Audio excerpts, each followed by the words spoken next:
Hello and welcome back to Reaper Pro Tips with me, your host, Anne, disembodied hands, Quindy, Justin, John, and Kiki, who really wanted to say hello to you guys today. Kiki says, hi, everybody. You get to see my handsome little face. Oh, instead of my flat ears and my licky tongue. I know. So good. All right, good girl. Come on.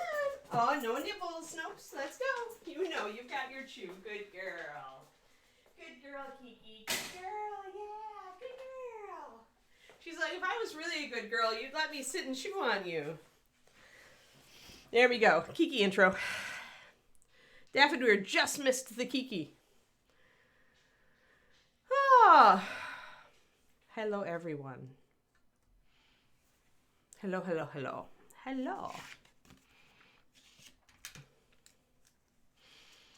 How is everyone?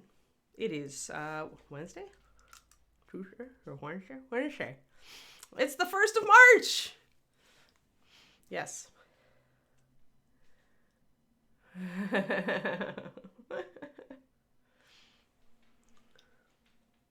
You're only in 80% pain. All right, well, good. Yeah, that's better than 100% pain. So we've got our colors that we need to duplicate today. I'm still not sold on that gray, but we'll see. We'll see if I keep it. I might keep it. We'll see. So as a reminder for those who may be new, first I have to find the color and then I can actually use it. Oh no, I may have put it in the other room. I may need to go fetch it. Oh, there it is. Anubis is hiding it. We are using very few colors for this model. Very few. Essentially, you can paint this entire model as I've done it with these 4 colors. You can see we are totally lacking a blue or a green. So yes, technically I used versions of this, which are their own colors, but which are pretty much just these colors plus white. So like Runic Glow and Candlelight Yellow. And the reason that I did that without just mixing it is just that sometimes you take the shortcut. That's why there are so many colors in Master Series. Can you mix like all of Master Series colors with like 12 bottles? Yeah, sure you can, but it's a pain in the butt. And so that's why we've got all the choices for those of you who want to be lazy like me today. Okay, it's not really lazy when I'm mixing everything, but I just choose to use 2 shortcut colors, but yes. But yes, so using these especially when I was doing the pink underpainting, because it was just nice to automatically. Normally I would have to mix a color between these two, then use this to shade and this to highlight. So it was just better just to have it right out the gate. I'm gonna kind of keep an ear back toward my Kiki. I gave her a chew, but she's kind of mischievous today, so she may get into something. We'll see. Are you being good? Did you bring your chew? Where's your chew? Where's your bully? Don't play with the gate, you silly goof. She really is full of it today. Well, lazy is a wrong word. It's more efficient, right? Because this is the thing. And this is kind of my response to all those people who kind of like lift up their nose and say, oh, you should just mix everything.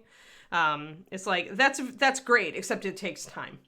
So especially if you're new and you don't understand mixing very well yet, it takes time. And even for me, who like knows mixing like the back of my hand and created all these colors for Reaper, it takes time. And I don't want to spend that time. I'd rather spend that time on actually painting the model. So that's why pre-mixed colors are a good thing. That, and there are some colors that are just so titchy. There are some colors I make that have just such a small amount of certain pigments to shift them a certain way that mixing them by hand every time would be a real pain. Or colors like the old peacock green that were very hard to hit out the gate that required a lot of adjustment. So you're always going to have, okay, I've got to keep her. She's hanging out. All right, good. So yeah, it's easy to call it lazy, but it's actually, in this case, I always laugh when people say, I'm lazy, I mean efficient. But in this case, it's true. You're just being more efficient. You're not wasting time mixing something, even though you could mix it. You're choosing to take the easy route so that you can get to the model faster. And that's, that's good. That's what you're here for the hobby for, right? So yes. And I think I'm a little short. Am I a little short? There, I'm good. There we go. So one of the weird things that I did last time was that I mixed this armor color, which looks a lot like rich leather, if you look at it right there. But it's not. It's actually mixed with these same paints. So we'll mix that today. And it seems really weird, but it's true. It did work. And the thing to remember that is really that all browns are orange. And the rich leather, I've said this in my PDF on browns, is a very yellow brown. So that means you need a very yellow orange. The only way we can mix orange with these is obviously with our yellow and red. So we're going to start there.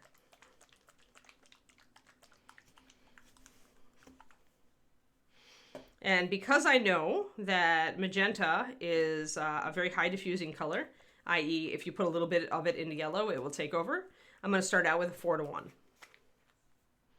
Which is my usual ratio for anything. It's like 2:2 or 4:1. So I always know like kind of where I'm likely to have started when I don't write down a formula.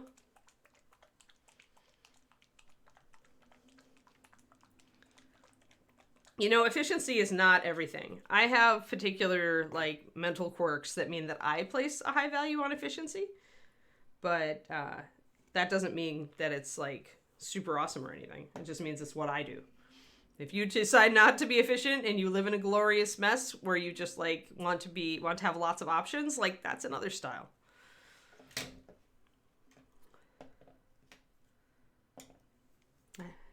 I thought my writer coaching was yesterday, but it was actually tomorrow. So I'm looking forward to talking about that to that person exactly about this sort of stuff.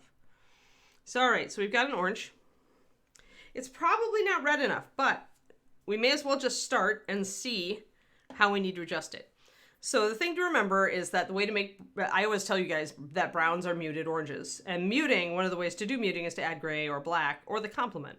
So here we have Rogue Shadow, and it has a lot of black in it. It also has a bit of red in it. So that's why I'm not like just throwing more magenta in this out the gate. Because I know that there is a bit of red in Rogue Shadow and it'll work with me. But I also know that adding black to any pure color really changes the color. And so I don't want to put a lot in. I want to start with just a tiny dab on my brush. So I'm going to kind of squeeze until I get a little bit. There we go. And that might even be too much. So I'm actually going to dab that off on the side and just keep a little bit on my brush. It may still be too much, but so orange plus black really does make brown, but it might also go a little greenish. That's what I'm thinking it's going to do. Yeah. So, and I've got, actually this isn't far off. This is not bad. So when you first add the black in, you go, ew, and then just keep mixing until everything is really mixed in. And when I look at that, and I look at this, because I did a swatch last time, I can see I need more black, right? You can see that this isn't dark enough yet. And if I put a little swatch, I can see I'm going in the right direction. It's not completely off, but it is a little bit too orange. It doesn't have enough black. Like you can see that this is a darker color. So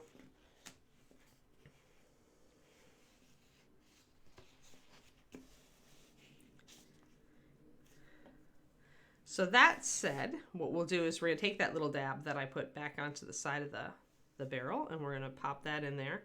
And the reason I'm going in such small increments of black with this is that I know how weak yellow is, right? Yellow is so easy to overwhelm with any other pigment, pretty much.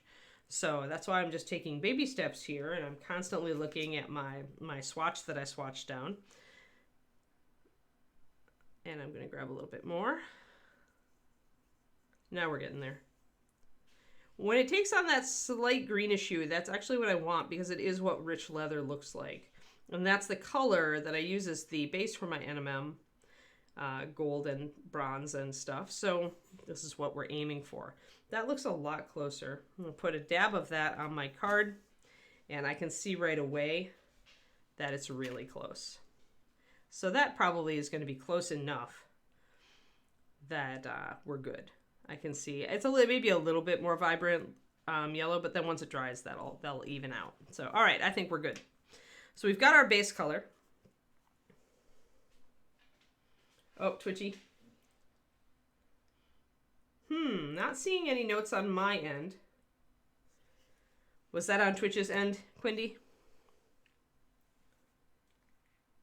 Oh, okay. Oh, interesting. Why is it not showing up on my end then? Because I'm not seeing any notification.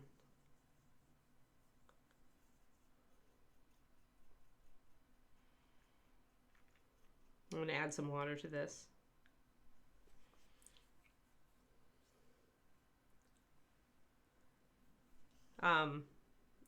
Are we totally frozen? Do we need to refresh?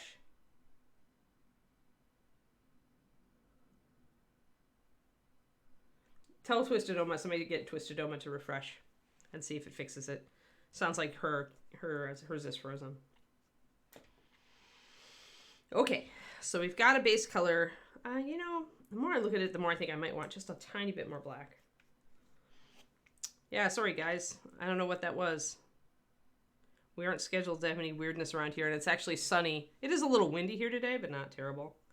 I'm actually going to mix just a little bit more black in. My gut says I wanted a little bit more. Great. Okie dokie. So now we're going to build, we've got a shadow color already with our rogue shadow, so let's put that shadow color out here and add a little bit of our base to it. So we're going to do our NMM. Again, mixed with these same 4 colors. And I haven't rinsed out my brush, so I'm putting a little bit of my base in it. Since I'm adding yellow, it'll actually take it a little bit away from red and more toward what would be a brown liner. You can see that it's not terribly red here because I put a brush full of this pretty much in it. I had a bunch in my brush when I mixed it. Just a little bit more water. We are not going to warm up for a while here in the South Bay. We're still going to be 40s and 50s. The sun is out today, but I think we're supposed to have rain again by the weekend. Hello, Screenwriters Guild. How are you? We are doing a limited palette paint job today. So since you just popped in, so we're painting this entire model using only 4 colors. I'm mixing everything. And these are the 4 colors. So we have an orange yellow. Actually, sorry, wrong. Ta-da, there we go. An orange yellow, we've got magenta for our red, we've got a white, and our black is actually a liner from Reaper, so it's a little more transparent. It's called Rogue Shadow, so it actually has black and some red in it. So this is what we're doing. So everything on this model has been done, and I'm going to get in focus now that we're not just mixing colors anymore. Everything on this model has been done with those pigments, and those pigments alone. And let me get her up and in focus now that we're ready to paint. Excellent. So yeah, we did this yellow by underpainting with pink. And then I liked the pink enough that I kept some traces of it as an accent color. The pink is actually magenta and white, and then shaded by adding that rogue shadow into the magenta, of course, which actually turns purple. If you do any mixing, you will learn that adding black to red tends to give you purple, depending on the red. Sometimes it will give you brown.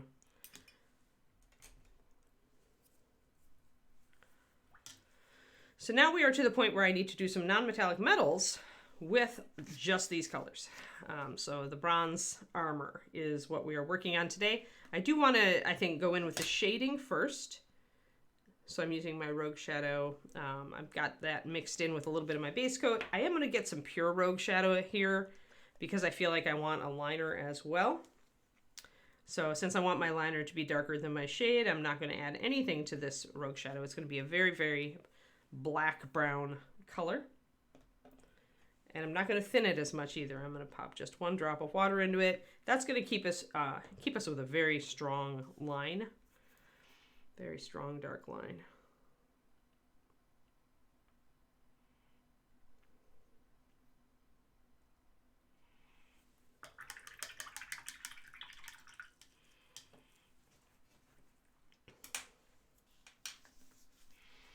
Yes, we're not out of winter yet. I really want it gone this year too. Alrighty.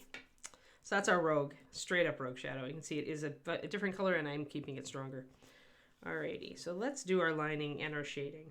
I'm going to kind of go back and forth. I'm going to use my Da Vinci Maestro, Series 10, size 1, because it's got that excellent razor sharp point.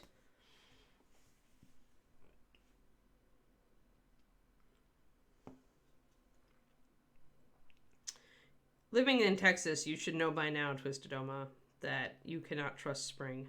I lost so many bonsai trees. I can't trust fall either. But I lost so many bonsais to sudden weather changes where it was like really like warm and then it suddenly froze and temperature shocked all my plants. So, you know, I'm sure you know that you can't trust. Can't trust it. At least not until April.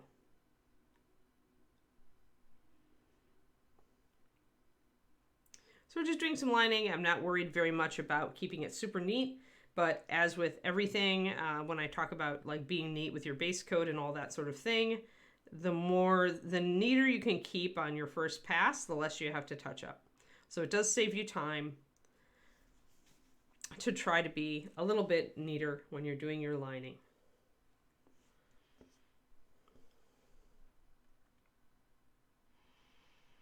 Yeah, 90 degrees in February is just, you know, it's a fluke. It's a crazy, crazy Texas thing when that happens.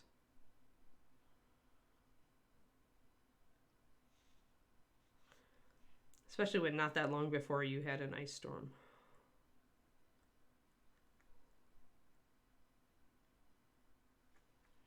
I do want a line between the hood and this shoulder pad. Help define it.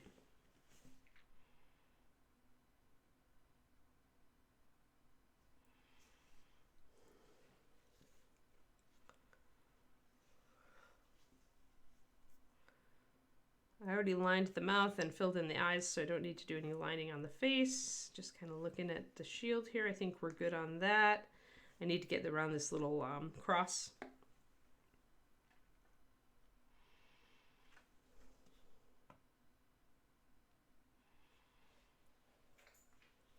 To pop in a dark shadow behind it.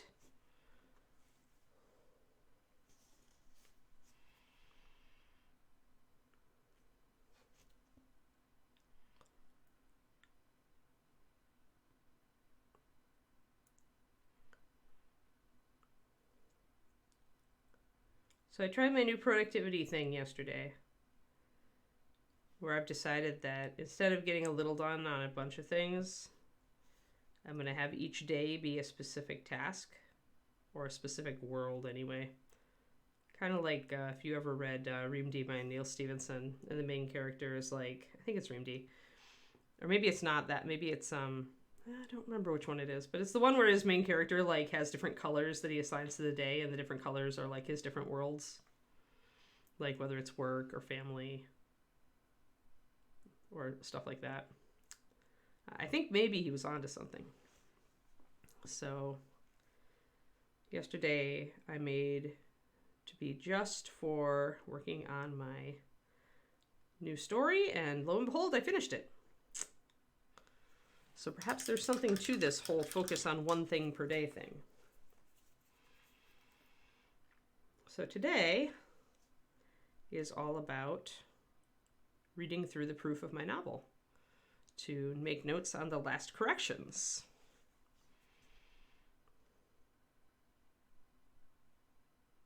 We'll see if I can finish that.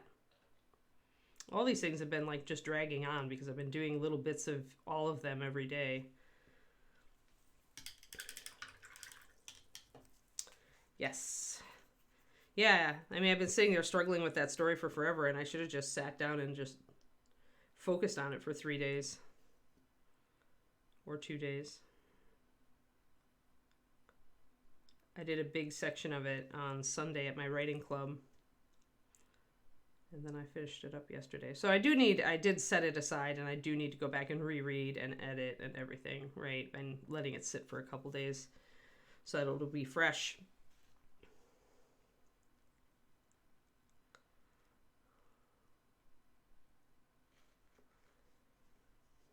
All right, I think we've got all our lining in place for our armor.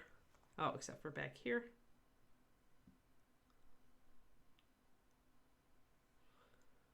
And the brown for her gloves is actually pretty much this liner color. If you look at it, if I hadn't thinned it, the leather and the glove are both this color, so we're still working with the same pigments. All right, I think we're good there. Line around that, line around this, line around that, line around that. And speaking of efficiency, just a reminder that lining is just really efficient shading. Oh no.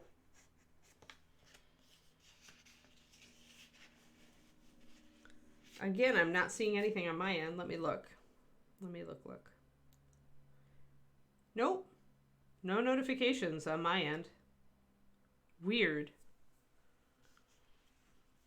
So it's not my internet. It's not local Ann. Do a little bit more lining in here.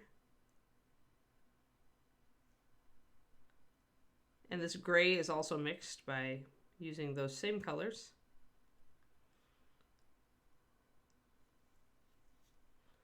Mostly by using Rogue Shadow and white, and then adding just a little bit of yellow to offset the red in the Rogue Shadow. So we're lining around that.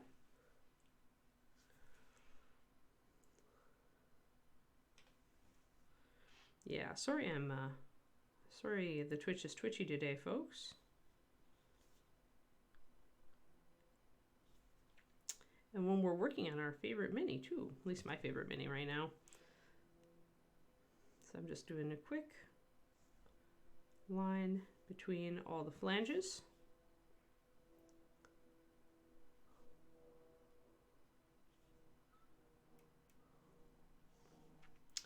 And then I want to do some shading on the bottom.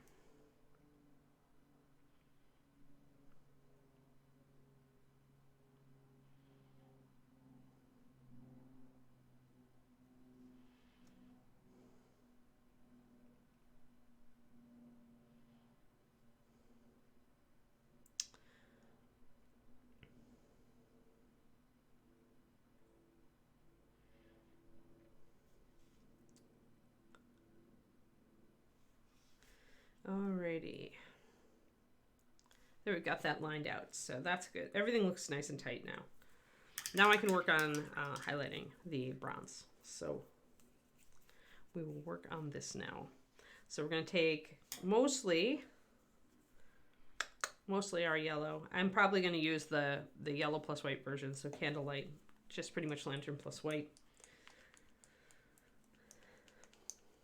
So I'm going to use this.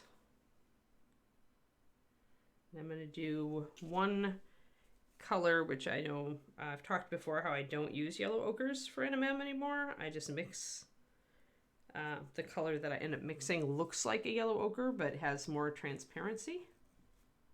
So when I'm using these like lantern yellow or candlelight yellow, and then I'm adding in a little bit of like rich leather or NMM gold shadow, I just dropped my water. The color, just looking at the hue, looks like a yellow oxide or yellow ochre, but it's not. Oh, so Twitch is having its own issues. All right, well, if Twitch gets too twitchy, then we're doomed, but hopefully they figure it out. All right, I'm going to do two highlight colors. One is going to be our mid kind of highlight, so we're going to add a bit of our base color to the candlelight yellow, and it's going to end up looking a lot like yellow ochre with a bit more, and this is why I do it this way. It's like yellow ochre, but it's more stronger yellow. It's more vibrant, saturated, bright, which, considering how yellow gold can get. Kiki, no, settle down. And Kiki is convinced axe murderers are coming to get us. Maybe I want a little bit more brown in that. going to darken this a little bit more, just in little stages till I get where I want my first highlight to be. That's more like it.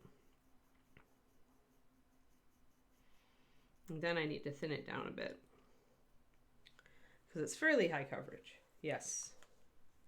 Bork indeed. There. And then this drop of Candlelight is going to have white in it to give me a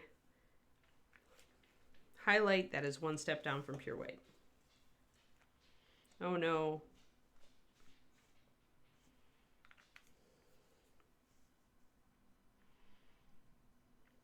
I think I need more white. Well, at least I'm only mixing. So the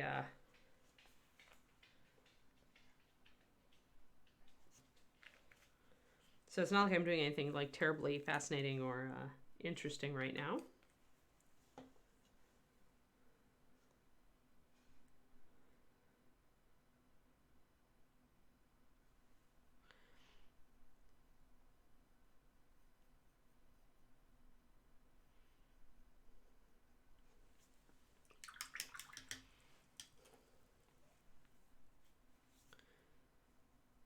Oh, great. Well, I'll keep mixing. Let me know when it's back to normal there, Quindy. If it keeps doing this, we might have to end early. Because if it's just going to freeze for everybody, it's like not worth. No, certainly not worth doing the NMM. Just to have it totally not come through for everybody.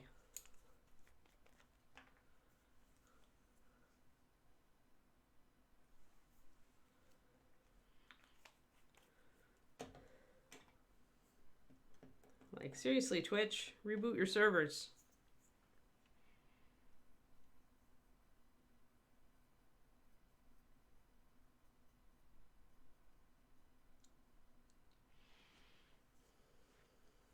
Give it a little bit more white.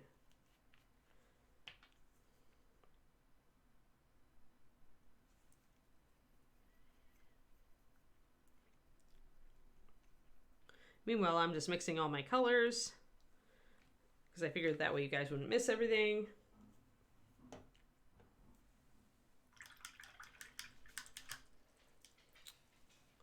So we've got all of our colors now. And you can see that I did end up with the Pentad pretty much, not counting our liner color. Pentad being a series of 5 colors that we use for highlighting and shading with more dimension than just 3. And we've got essentially our mid, our mid shadow, our first highlight, our top highlight, and our bottom shadow.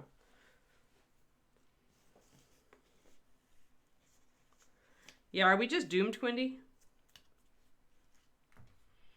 I'm gonna message Quindy real quick, guys.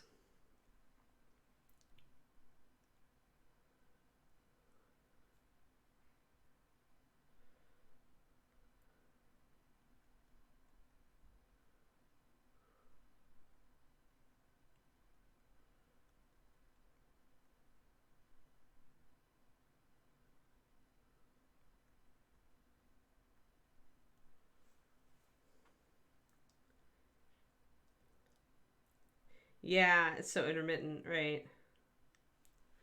Yeah, I'm just gonna keep the Quindy on my. Okay, we'll keep going. We'll keep going, and if it keeps like interrupting in the middle of all this stuff, like it's gonna make a terrible VOD as well as other things. So all right, we've got all our colors here, which y'all saw. There we are. So mid light, mid shadow, highlight, shadow. And I still have to shadow, so I'm going to take this brown that I mixed up and think about where my shadows are going to be.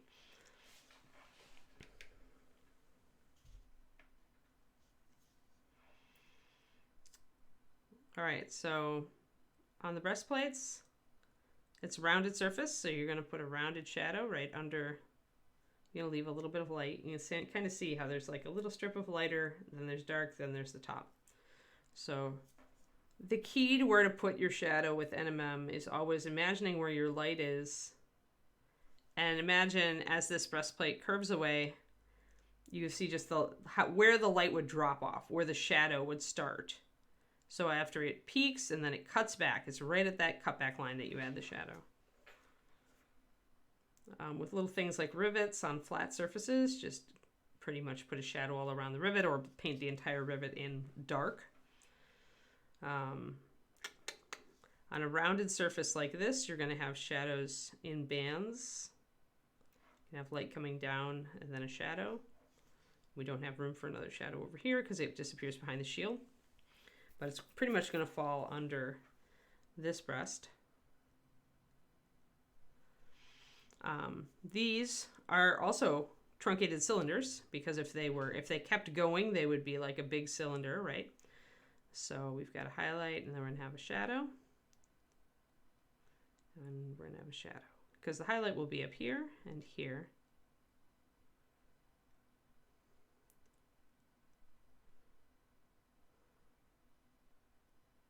And the reason that I put in shadows first so many times is that I find that highlights can take over otherwise, and you'll forget your shadows, or you'll be, you suddenly want to make room for them. We're going to keep with where our shadows are, so we're going to have another shadow here. I'm going to kind of put the shadow up against this bag. It's where it would be anyway, because if we dropped a shadow straight down from here, it would fall in this area, and because the bag is here, it's going to be essentially casting a shadow. So it helps us just to block that in. And a little bit by the arm. So it'll be a very tight highlight here. We've got a line down the middle here. This is going to be mostly in shadow behind the shield, so I'm going to just pop that in.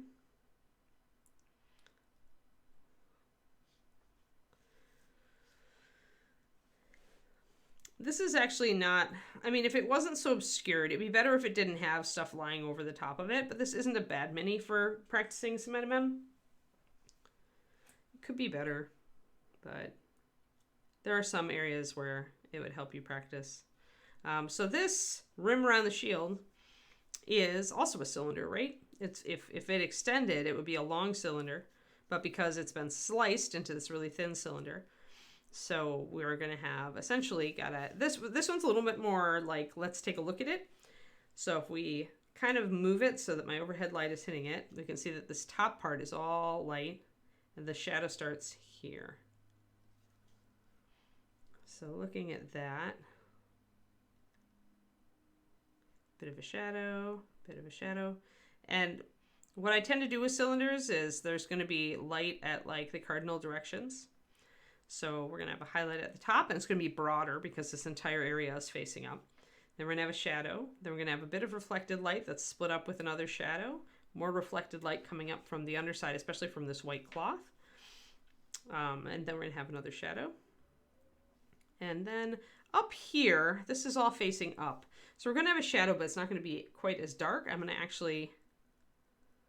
This is where Sergio or some others that do the stylistic NMM might do that kind of dab thing that they do.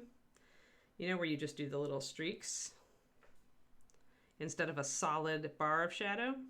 I find that technique works better on big models, but we can try it here. Kind of make a stuttering line of shadow there that isn't as dark. And we'll work with that.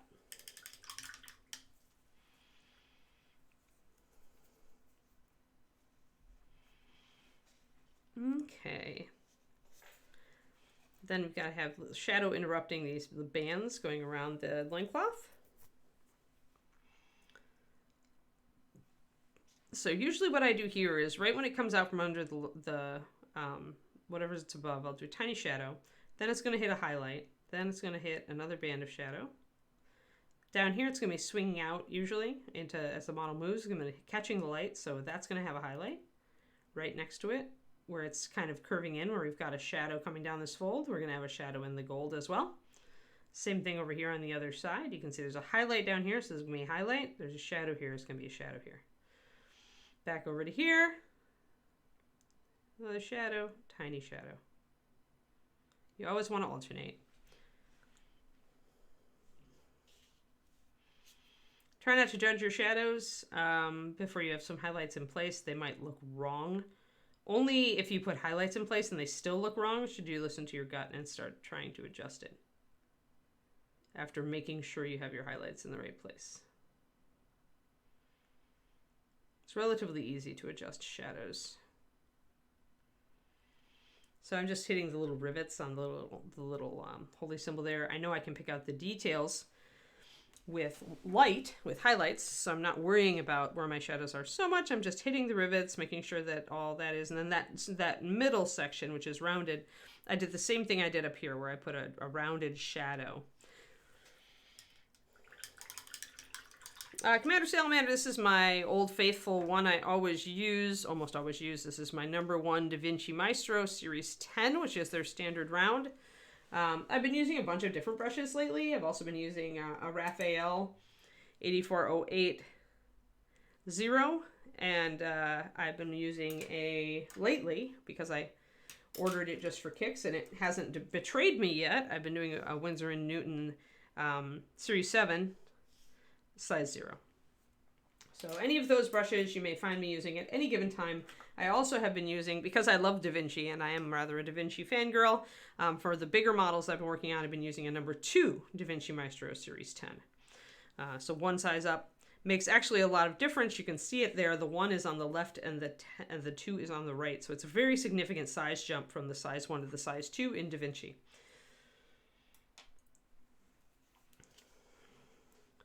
But all of this is bigger than the brushes a lot of people use for miniatures. The size brush doesn't matter, the tip matters. So the shape and the tip matter more than the size, because the shape is probably going to be impacted by how you paint. People who do a lot of wet blending or work on a lot of bigger models are going to be using, obviously, like a bigger, but probably also a wider brush. They're going to want that wider brush. If you do a lot of lining, freehand, layering, like I do on little models, then I'm always looking for a slimmer brush, because I don't want it to carry that much paint, because I'm working on a 28. If you want it, Commander Salamander, you can get the expanded version of the brush lesson over on my YouTubes, which actually I have a YouTube video all about brushes. Like the various types and what they're good for, what I use them for, you know, how you choose it for various techniques and all that kind of crap, and how it's just brushes. I have a bunch of fundamentals videos over on my YouTube. And that's yeah, there you go. So the YouTube is the link second from the bottom, the CUTT one. I'm not important enough to have a named YouTube. You can also just search painting big, all one word. I think it's all one word. Don't remember. Maybe it's not. Maybe it's 2 words. I can never remember.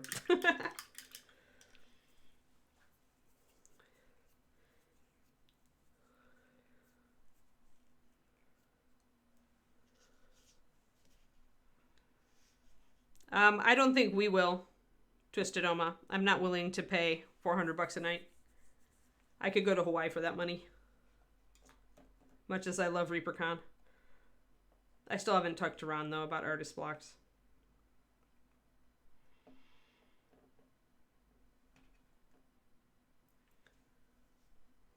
Yeah, I have a lot of useful stuff on my YouTube.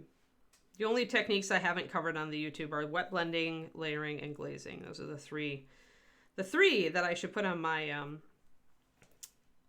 my list of things that I would like to be getting done in the coming month. Be nice to just break those out.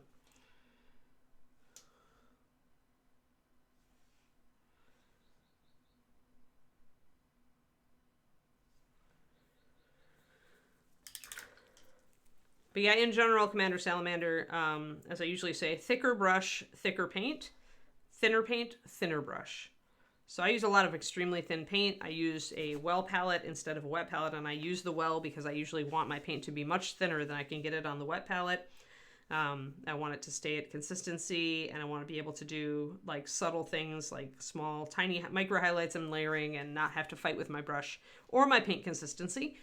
So I go for much thinner brushes and in more of a mid-range size rather than a teensy or huge size. A lot of painters who work with the wet palette will use slightly larger brushes. Yeah, but the block sold out instantly, Hyper Bunny.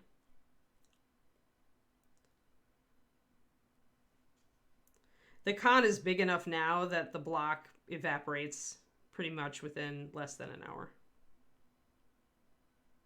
Like, it's getting to be like BlizzCon, where when the tickets are released, you have to like hope that you hit the button fast enough to get into the queue fast enough to get your room or your thing or your badge or your whatever. I usually, honestly, I don't care enough to get that stressed about it, and so I end up having to wrangle. And in the past, I've been able to get a room for not a terrible rate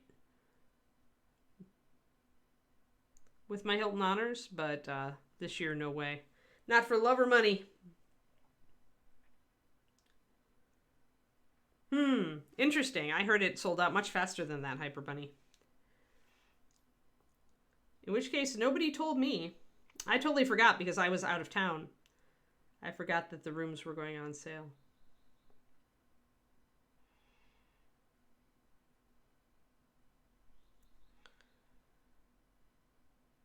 And by the time I got to it, it was not an option anymore.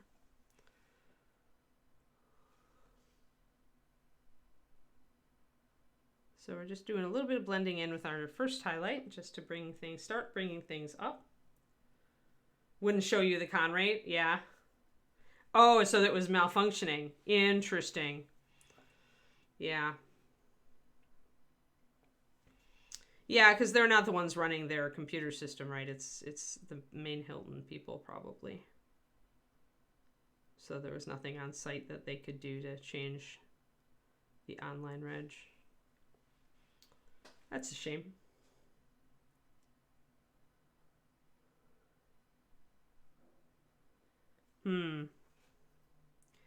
Yeah.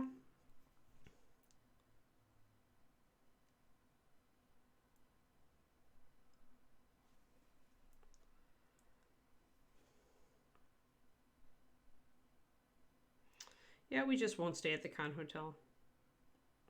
And we have every year, unless I decide that I do want to teach, but I really kind of don't, so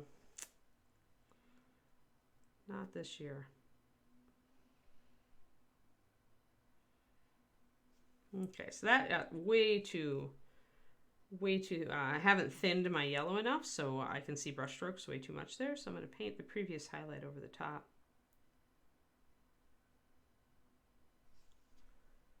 That's showing up way a lot. If it comes up way too much, you can always put your base coat over it a little bit. I'm going to wet blend that in to take it down a notch.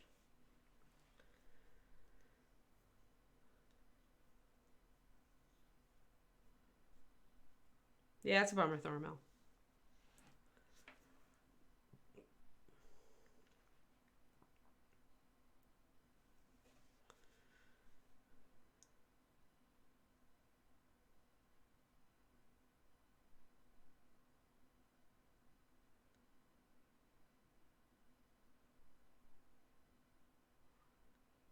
So I'm just doing little touches of highlight here, around the center there, and on the edge here.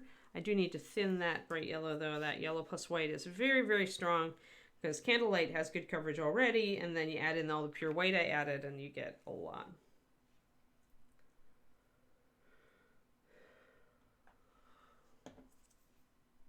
Yeah, sometimes life just plays out that way.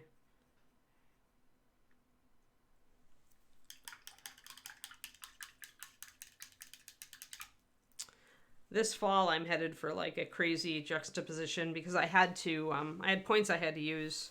So we are going to go to Hawaii for our delayed honeymoon, but it's right before my national dog show.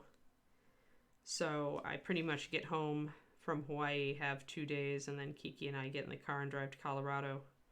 It's kind of insane.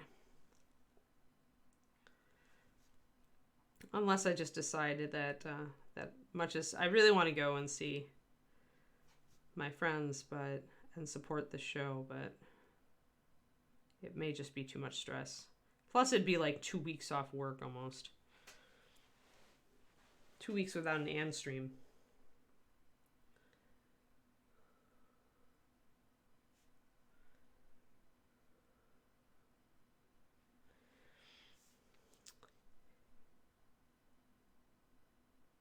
Yeah. I mean, I'm glad I used the points. And and October is a great time to go to Hawaii. No complaints there.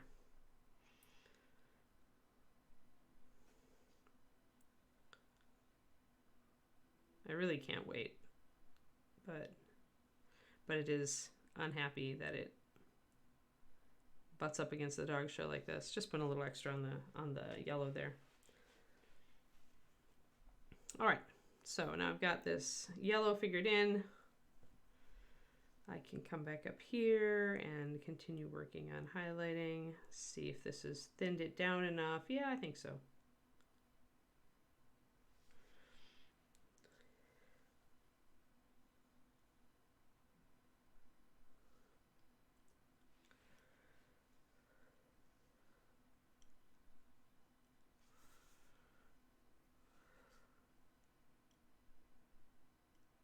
But yeah, we'll see how it goes this fall. It's going to be a little crazy.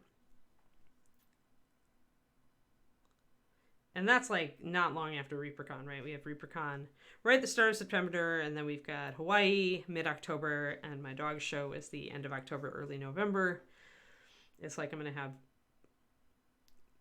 insanity, and then it's going to be the holidays with more insanity. So I'm going to have like constant stress pretty much. Like really fun trips, but also stress. Oh no. Oh no, Quindy, I'm so sorry. Quindy's having a day.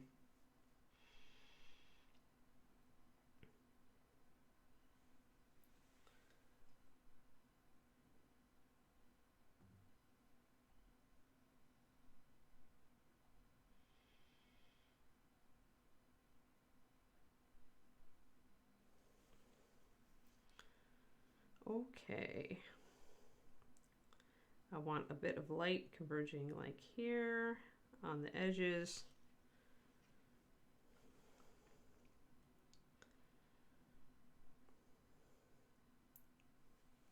Since we've got a shadow there, and we don't want to lose this band of our mid shadow, so we're going to edge highlight these flat ones. They also count as a cylinder because they do go, technically probably go all the way around the model, but we can only see the one part, so we're highlighting toward the center.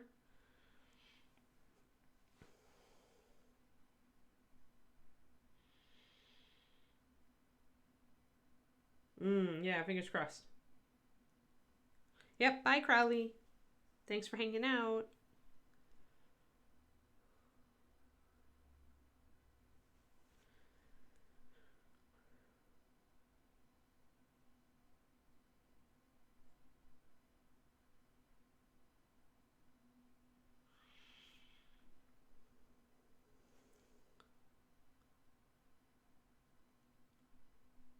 The first day of a new month is always exciting for me.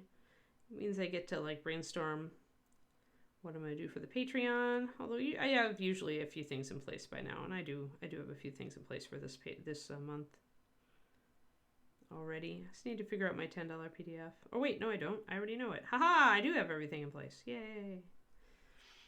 I'm better than I know. That's cool, Laser Marble. We're just yellowing, yellowing away. Such a yellow model. Yellowest model ever. So I am going to highlight just this little edge here on the opposite side of the plate. But otherwise, all this stuff is back behind the shield. So you're not going to see much of it. Even if you highlighted it, you wouldn't.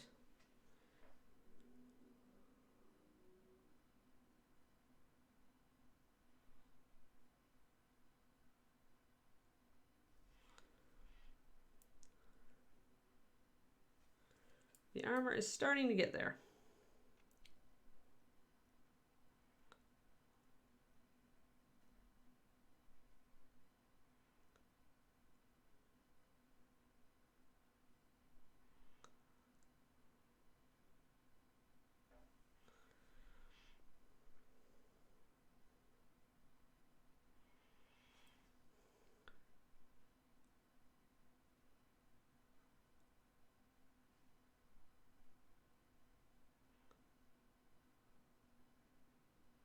All right. Then we're gonna do a little bit of a band of highlight down the middle here. Because once again, this armor is just a cylinder. It's wrapped around the torso of a body, and that means it's cylindrical. So we highlight it as if it's a partial cylinder, which means a broad highlight here. Though we don't have much room to execute it, so it's not going to be a super broad highlight.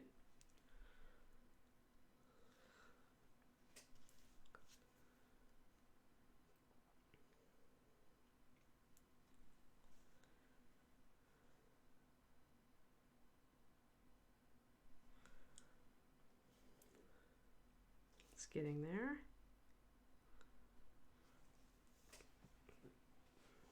Okay, I want a highlight over the top of the shield. It's all facing up. Then we're going to hit these shadows here.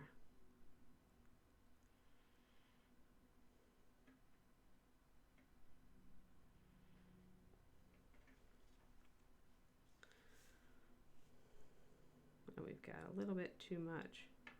There, I'm going to interrupt our little bands of shadow. A little bit much.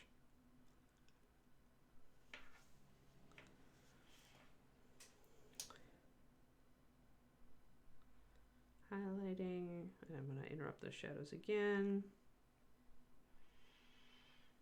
I want just that little suggestion of shadow there. I don't want a lot.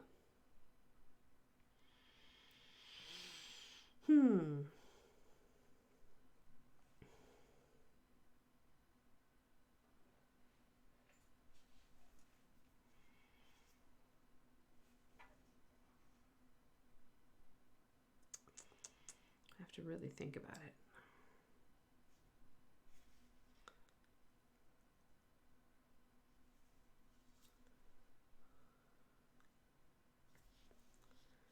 I feel like that's a little bit too much.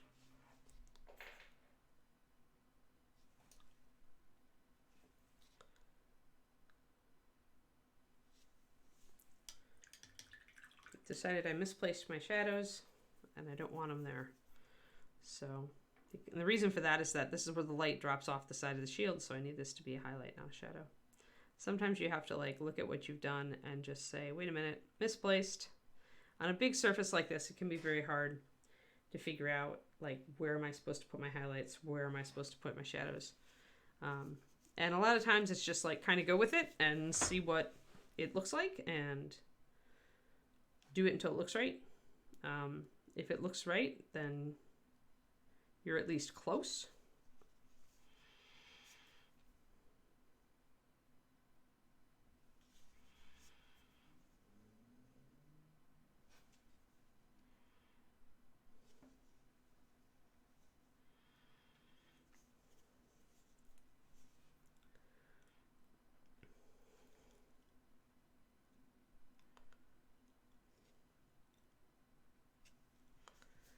And I'm just trying to figure out, that's actually not bad.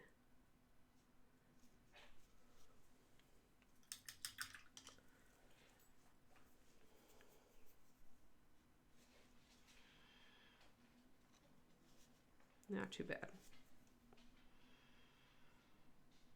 Kiki has given up on me. She's like, you're so boring. I'm going to walk away from the gate.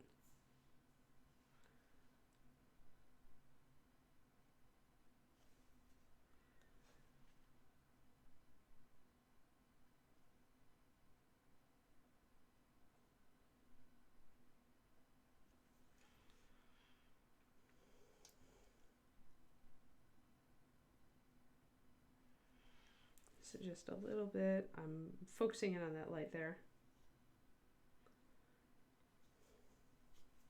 It's not going to stay this rough. I want it to, I want to take the texture down on it because it's reading very rough and hammered now on the outside of the shield. It's not bad. It's just not, doesn't fit with the rest of the style of the model. That's what happens when you like paint something, like you paint something, but then maybe you try somebody else's technique on part of the model and just that part of the model doesn't look like the rest of the model and it jars. And you're just like, oh, well. So the way to get around that is, I mean, on this stuff, the painters who do it often glaze a lot to take down the texture and smooth it out.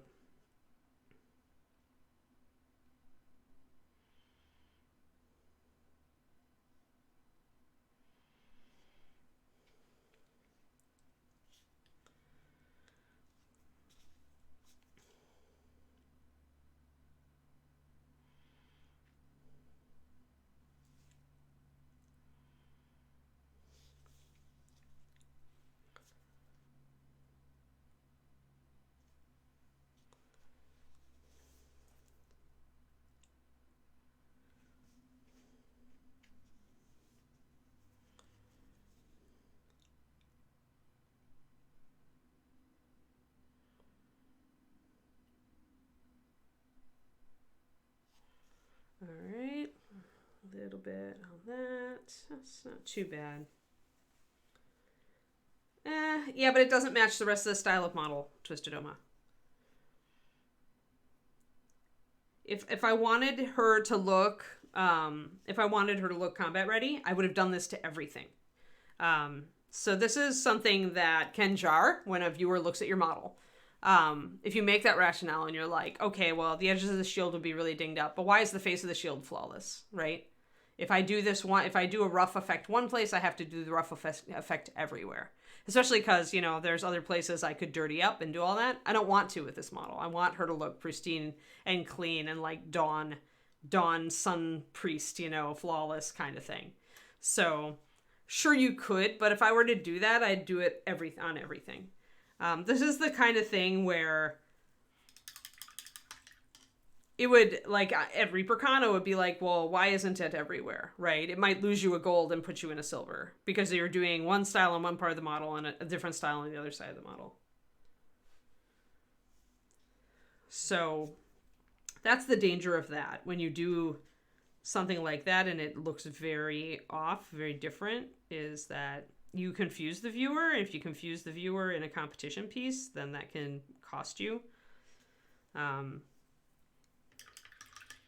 So I'm going to smooth this out by glazing it. I'm going to take my mid-tone and make it glaze. And I'll probably take my mid-shadow and make it glaze as well. Yeah, it's this kind of thing. If this is a practice mini, or even a showcase mini, then sure, do it. I mean, technically this is a showcase mini. The only reason I'm not going to keep it this way is that it annoys me.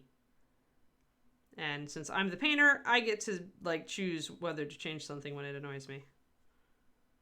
So we're going to just blend, put a glaze over the top, see how that smooths it out.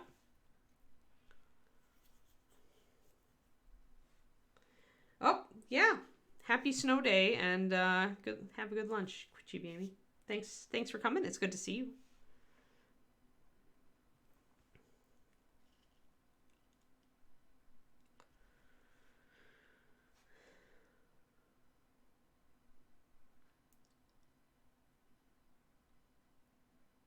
So yeah, for me, I like the style. If I'm going to do a different style on a model, then I want to do that style on the whole model. Otherwise, it jars me. The style is not the same. It impinges on my enjoyment of the mini.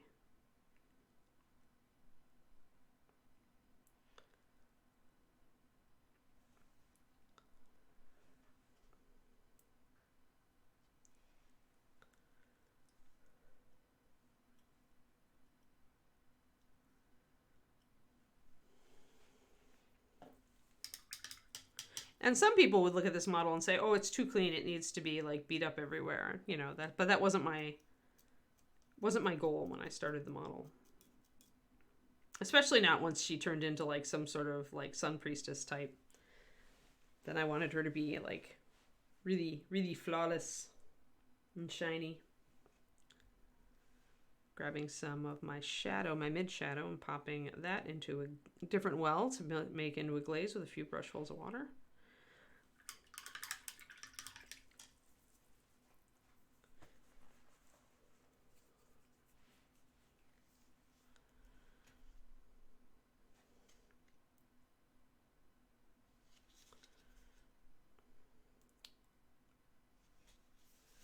And once you've done a couple layers of glaze, you can take down the texture a bit more. Now I can grab my white and brush it in, make it more of a smooth highlight. Part of the problem too is that this shield actually does have a texture.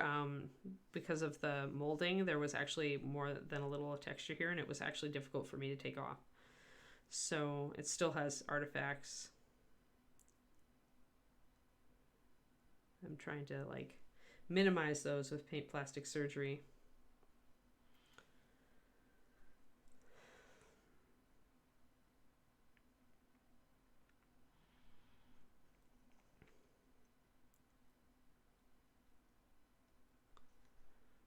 I'm excited for my new Reaper box to get here.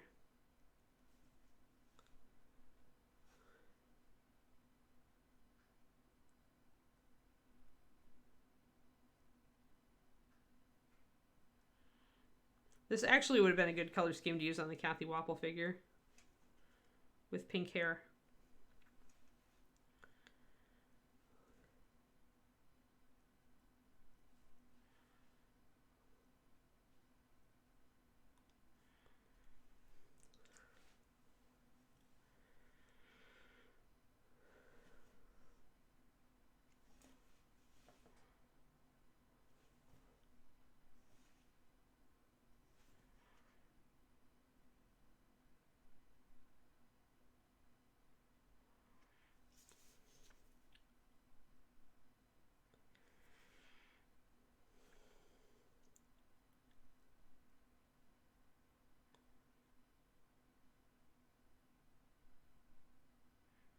So just a little bit more to kind of minimize that texture.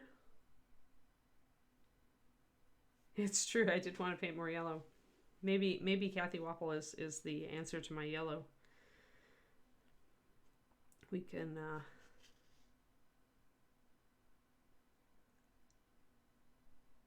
maybe we could do it a different way. Although I really like this pink and yellow thing.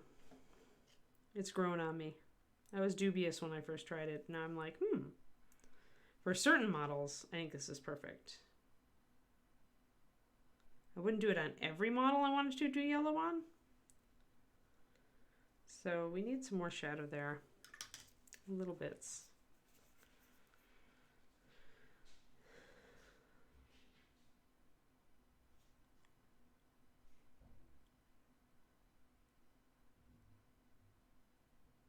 Not every highlight comes up to white, and not every shadow goes all the way down.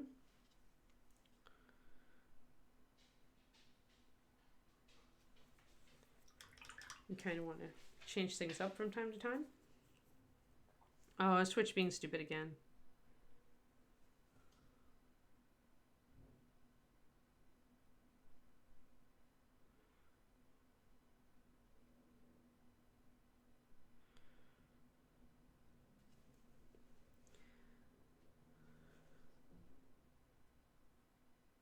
I'm just going to blend in that highlight a little bit there.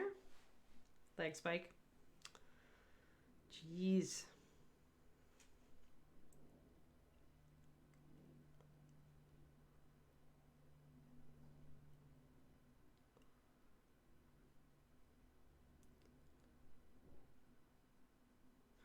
So really hope I can finish my proofing today on my book. I'll take a concerted effort. I have 2/3 of a book to go through, which is about 20 chapters. And I have to actually use my like critical pay attention brain to do it. Even though I've read the story 60 zillion times at this point.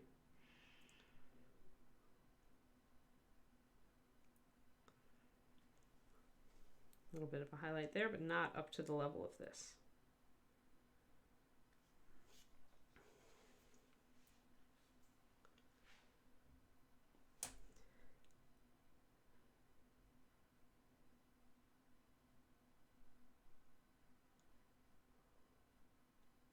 A little bit of a highlight down below, remember, because there's going to be reflection. Because of that white dress especially, the white robe. though most people won't notice it. Yeah, refresh if you're frozen.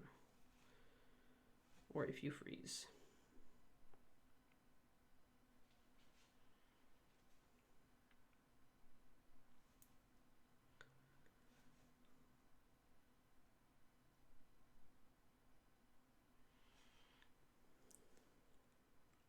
I like this highlight a lot. It works. It works well. Back of the shield. Yeah, I'm okay with it. This is maybe a little... No, it's about right. It's right for what it should be. It just feels odd because the shield isn't straight up and down.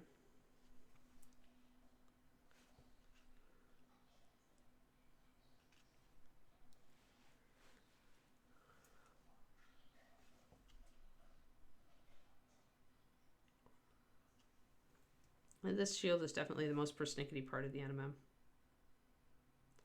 Anytime you got big bands of stuff that you have to break up, it can get very frustrating. Trying to tune it.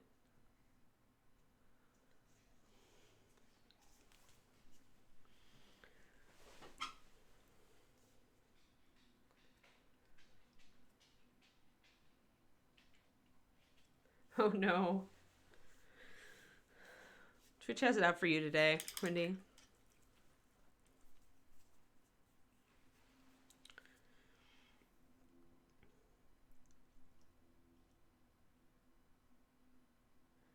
What is it? Is it Wednesday? Is it Alpaca Day?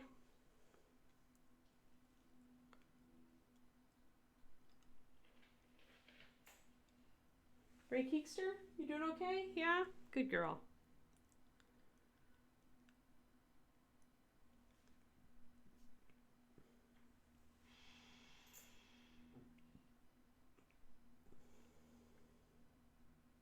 Should be, but you haven't heard from the Alpaca Master.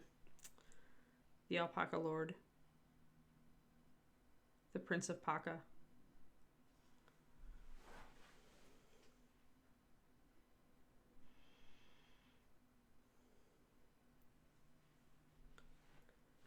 Oh, you're there. I summoned you.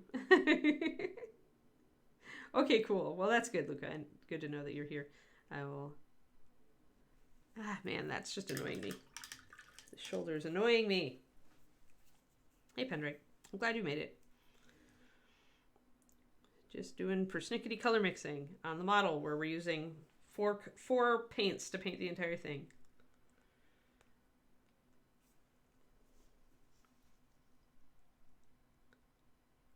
I love this yellow. I want to use this yellow on everything now, Luca. This pink base yellow. It hits my happy place.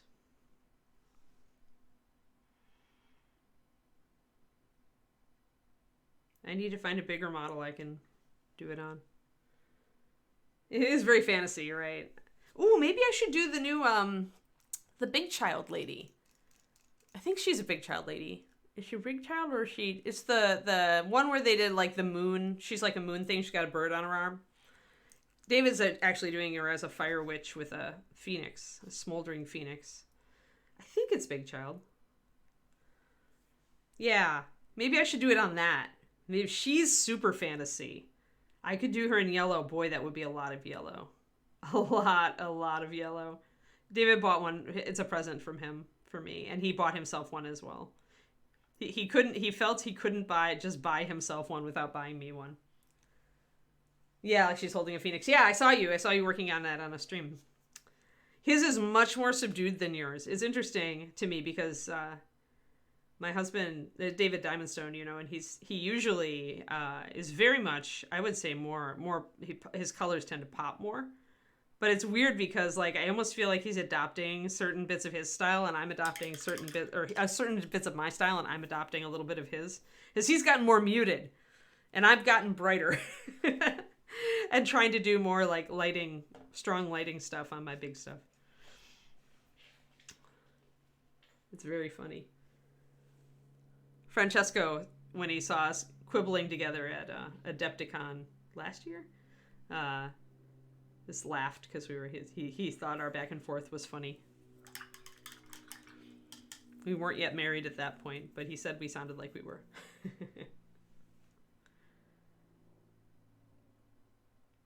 Said it sounded like a painting partnership.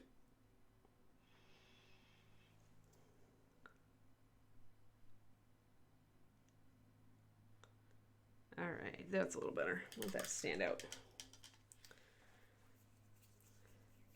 We don't. The funny thing is that we don't do it consciously, Pendrake. It's totally a subconscious thing. Like, parts of it are conscious. Like, there are parts where I'm like, I like how David did the lighting on this piece. I'm going to try doing lighting like that, on one of my pieces. And then he's like, with his Caesar bust, he was like, I like how you do more, like, realistic stuff, like Kirill. I'm going to try doing that on this bust, So sometimes it's conscious. But sometimes I feel like our color choices are converging a little bit, Bye, Thormel. It's really funny.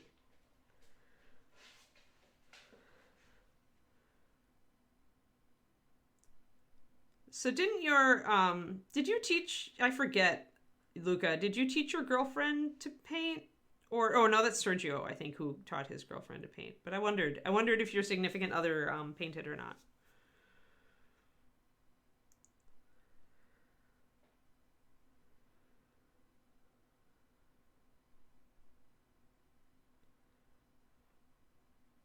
I'm just going to pop in some white here, get the light going on.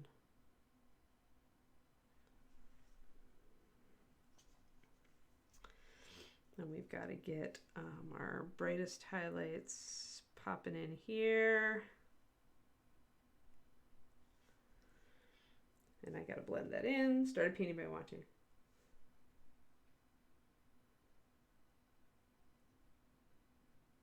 Ah, okay. And does her style emulate yours then? Or has she kind of split off? Or is she still like more in like a beginner intermediate stage, so she hasn't gotten her own style yet?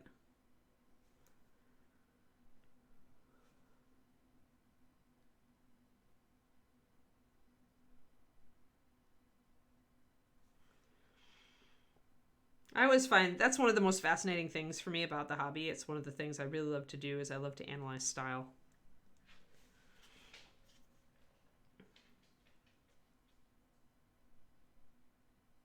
And I love it when my students like start developing their own style. It's like super exciting for me. And it's neat to see like what pieces they adopt, like what they choose to. You really don't, huh? Do you feel that you emulate somebody else's style that you really respect, or just that maybe you try a lot of different things and so you haven't quite settled on something that you love yet? Or you could just be a chameleon, I suppose. I mean, there's nothing wrong with that.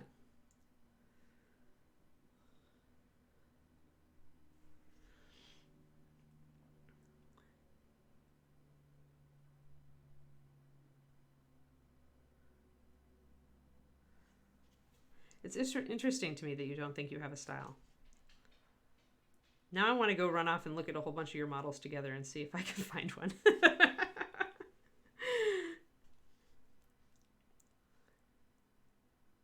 Oh, my white has gotten too thick. I must add more water. Oh yeah, sorry. We're having twitchy problems today, everybody. Twitchy problems. Twitch is out on a rampage today. It's gunning for Quindy. Technology is gunning for Quindy, actually, given her mouse issues.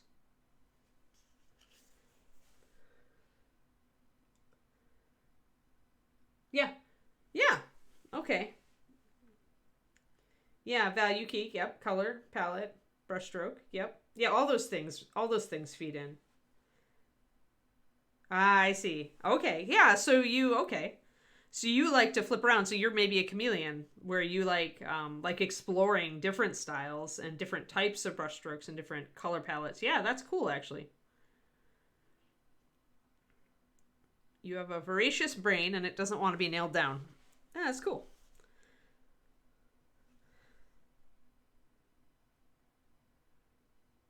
And you like to iterate.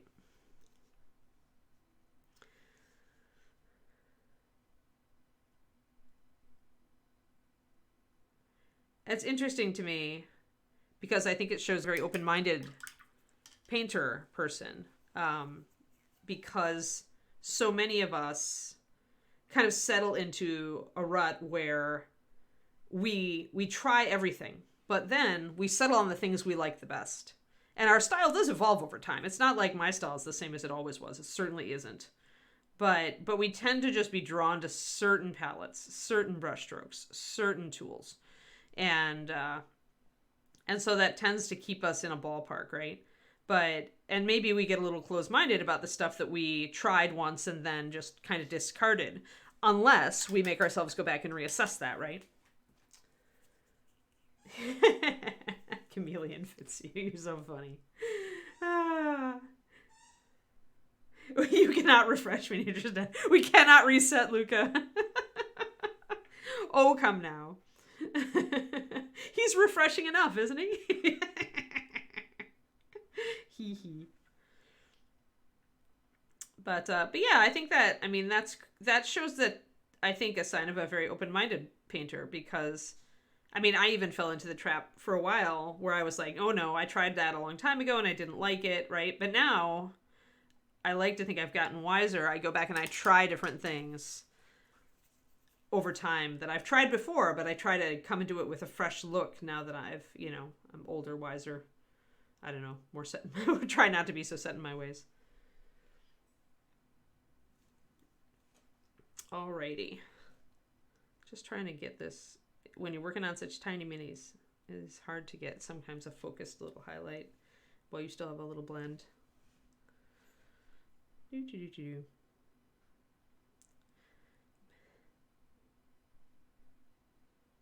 But yeah, so always be afraid to I've said this before actually to everybody, just because you tried wet palette or well palette, or you tried cross-hatching brushstroke, or you tried textures and maybe that they didn't work for you, or you didn't really like the result once, doesn't mean that it's never going to work for you. It doesn't mean that you should, just kind of settle on the things that you like the best and never look back at other things. Always reevaluate, because as a painter, you're always learning more, and you're getting a better view of kind of the hobby as a whole, and it would be a shame to shut yourself off into one little section and never grow.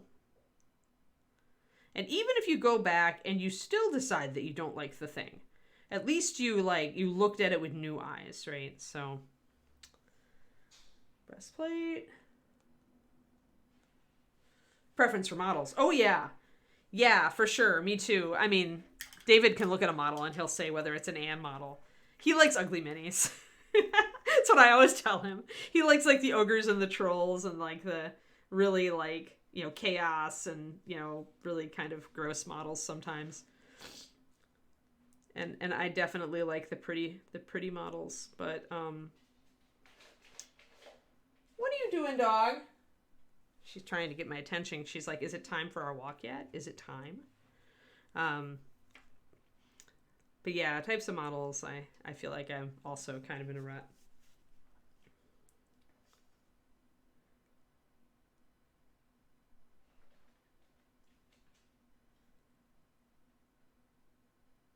Although sometimes I still surprise David. When I picked up my Sisters of Battle, he was really surprised. He had never thought to peg me for that army.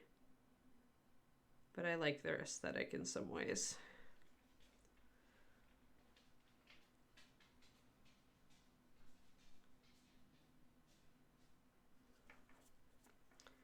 But yeah, I love female samurais. There's just something in me that throw a female samurai bust on the table and I'm probably gonna buy it if it's at all well done. Alrighty, I think we're getting there, guys. Isn't often sculpted well. Aw. That's a bummer. Miniature's done.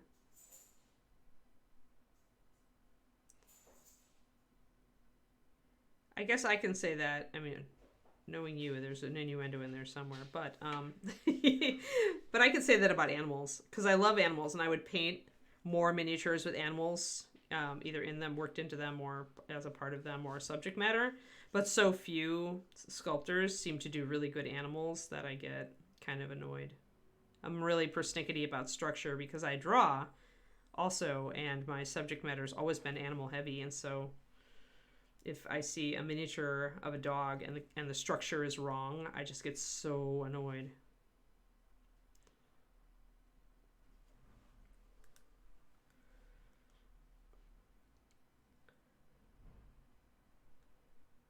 All right, so I think we're gonna call it, guys, because we've got a Luca in the house, and it is 11.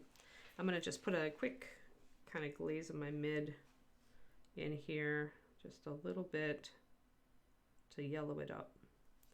But I'm generally happy with how this NMM, it still needs tuning, and I still need a bit more highlighting here and there. But I'm generally happy at how this NMM has come out. There's also, like, I need to get this part, and that part still. But the bulk of the armor is looking okay and very shiny, which is what I wanted. I wanted super shiny metal for this lady because she's just so yellow. She's so pristine. All right. So let us make way for the Alpaca Lord if he's ready. Yeah, there was one. I knew it. I knew it, Luca.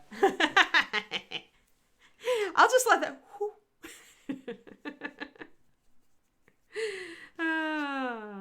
Luca raises the age range of this show, like... Here's Anne traipsing along, trying to be family friendly, you know, knowing she sometimes has a 12-year-old watching her, and here's Luca, boom! Oh no, we're at 16 plus. How do we get there? Oh. All right, guys. So tomorrow, before we leave entirely, we are back. We are back to more NMM, but we're doing the blue-black NMM on the Sophie. Yeah. So we started blocking in some of the highlighting on the model last time. We're kind of doing it, tackling it all highlight by highlight. And then my proof of concept, kind of my initial little sketch, was on the leg here. So we're going to be bringing this up. Miniatures, Dan, you're ridiculous. Oh yeah. Twitch loves Luca. He's an agent of chaos. And so is Twitch. They're made for each other.